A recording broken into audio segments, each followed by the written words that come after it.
لومبۍ تاسو دا ویډیو ګورئ. طاهر خانه دې کس د طاهر خان اصل حقیقت ښکاره کو. طاهر خان پسې ډېرې خوشي خبرې کړل. ډیار که تاسو دا ویډیو وکتل نو تاسو به هم حیران شئ ملګرو څنګه چې تاسو ته پته ده د یو څو ورځو نه مخکې یو ویډیو طاهر خان کړې وه ویل که چا خپل پلار ته آی لاو یو ووایو که نه نو زه به هغه له 1 لاک روپۍ ورکوم. نو هر سړي به ویډیو جوړوله خو آخر کار دې کس ته دا ویډیو ورسېده نو دې عجیبه خبرې په طاهر خان پسې وکړې که نه که تاسو واورېدل نو تاسو به مکمل حیران شئ. یار دا ویډیو راسره وګورئ آیا طاهر خان په حقه دی او که دا پښتون په حقه دی دواړه پښتانه دي خو آیا طاهر خان په حقه دی او که دا هلک په حقه دی. نو ویډیو مکمل وګورئ او خو انتي کمنټ ضرور بیا وکړئ دا ویډیو وګورئ او د نورو ملګرو سره ضرور شیر کړئ.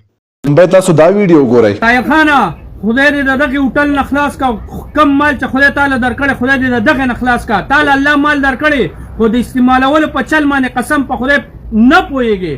تو د خلکو زاړه غمونه تازه کړي زاړه غمونه.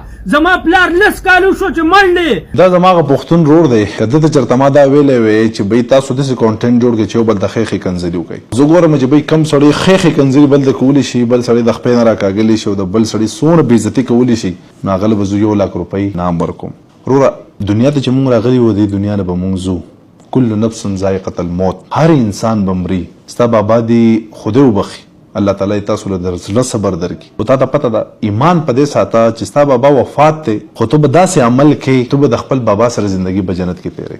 دا د یو مسلمان عقیده پکار ده. که زما هوټلې ته بندې کړې یا ما د پیسو نه خلاص کړې تا ته دې څه فایده ده. همیشه دا سوچ کوه بابا ته په دې جهان کې هغه ژوندی او تا یې خدمت کړی دی یا ستا نه د خدمت موقع مې شوې ده. بابا ته اوس تا ډېر ضرورت دی. مشران چې پادیرو کې دي هغو ته اوس د خپلو بچو ضرورت دی. خپلو مشرانو په نوم باندې صدقې ورکوئ. خپلو مشرانو په نوم باندې کویان جوړ کړئ. خپلو مشرانو په سپاره سبق ووایئ. خپلو مشرانو په نوم باندې د خیر ښېګړې کارونه وکړئ.